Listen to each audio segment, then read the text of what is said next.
Outside of the question dodging and the implied accusation of mansplaining and the new celebrity fly that was apparently a signal from Lucifer. A fly, he who commands the fly has always been seen historically as the mark of the devil. Outside of the overt nonsense at the vice presidential debate, there was something much more subtle.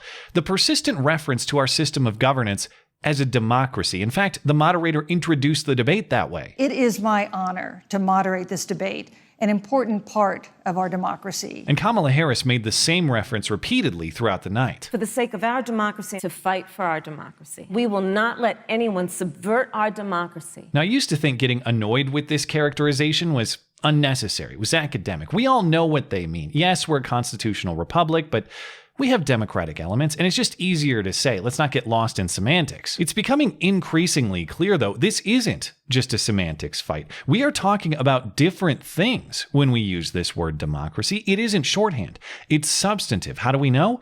Because when someone clarifies these words in specific and correct terms, that's now a political scandal. It is worth noting that the word democracy was used to describe our political system at least half a dozen times on Wednesday night, and the words constitution and republic were never mentioned once. It's no coincidence that the inverse is also true in our founding documents. The word democracy never appears in our Declaration of Independence or our Constitution. It was an observation from Utah Senator Mike Lee while watching the debate, presumably. He tweeted, "The word democracy isn't in those documents, perhaps because we aren't one. We are a constitutional republic. To me, it matters. It should matter to anyone who worries about the excessive accumulation of power in the hands of the few." And then the Twitter mob predictably descended upon him, prompting Lee to follow up in more blunt terms. "We are not a democracy," he wrote. The replies piled up, and Lee wrote to end the night, "Democracy isn't the objective. Liberty, peace, and prosperity are. We want the human condition to flourish. Rank democracy can thwart that." In other words, our founding philosophy. But to illustrate just how divided we are on fundamental questions like what is the design of our government and to serve what purpose, our founding philosophy is now a Twitter-ratioed controversy. The critical replies to Mike Lee's last tweet more than doubled up the likes, and the critical journalism flowed too. Mike Lee thinks we're not a democracy, and worse still, he thinks that's a good thing. Mike Lee thinks democracy is bad, even though he himself was democratically elected. Haha, got him. Republican senator blurts out that he hates democracy. There's an irony that tweets about accuracy in language are being characterized so inaccurately. He never said the word hate. He never said that democracy is getting in the way of prosperity. He said democracy is not the priority or the aim.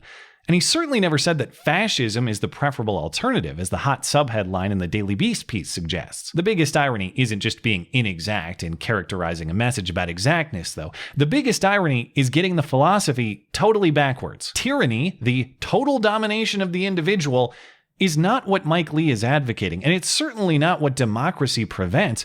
It's what unchecked democracy inevitably produces, actually. If your liberty is subject to a simple majority vote, then liberty is dead. Our country's founders were keenly aware of that truth, so it's tough to argue that democracy was the intent, or at least unchecked democracy. It's not that the founders were speaking in favor of it using other words as synonyms, as many in the replies allege.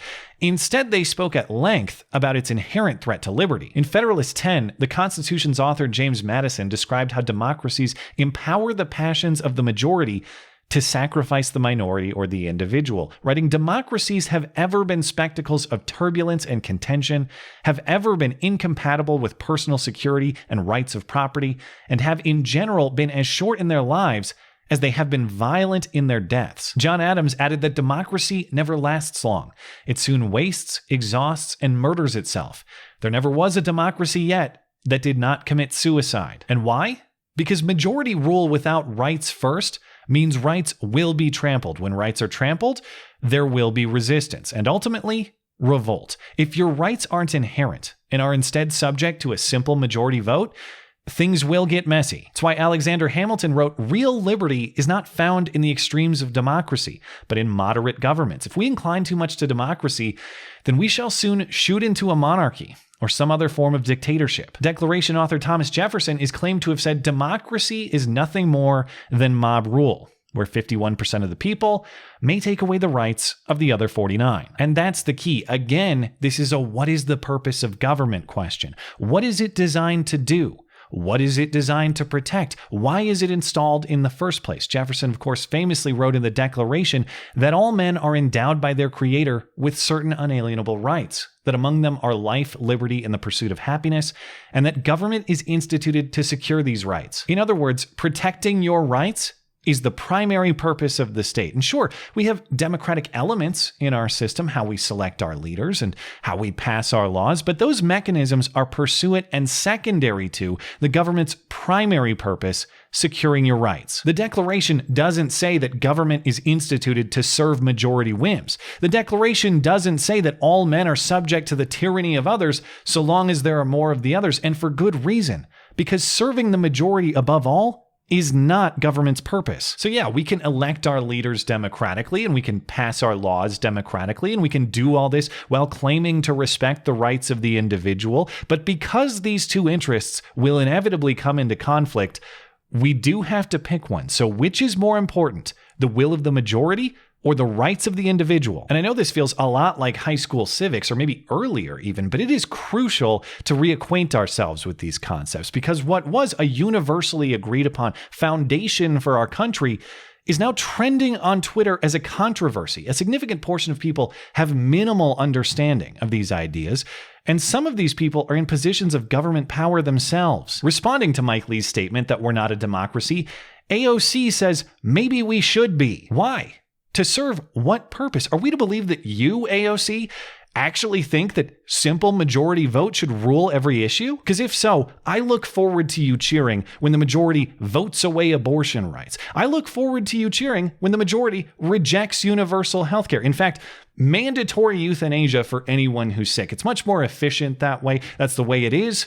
We voted. I look forward to you cheering when the majority says not only no thank you to a federally mandated living wage, but actually, we're bringing slavery back. We decided it gets shit done. And if you say no, those things shouldn't happen, regardless of vote, why not? Is it because there actually are rights that pre-exist government, even if we don't agree on what those rights are? Is it because there actually are things that aren't subject to simple vote, to majority rule?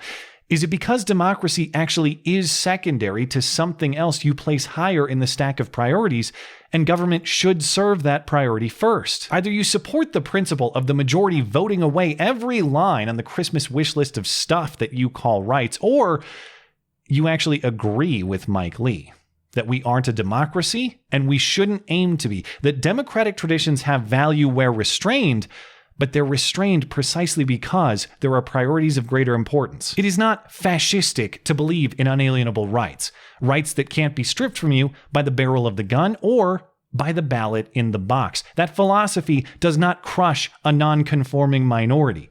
It ensures and dedicates protection to the ultimate minority, the individual. Thanks as always for listening and for supporting this channel. Always appreciate that thoughtful discussion down below, and especially over on Twitter, that is at ML Christensen. You're always welcome to coming out and chat in my live streams. Those are linked down in the description. Looking forward to it. Goodbye.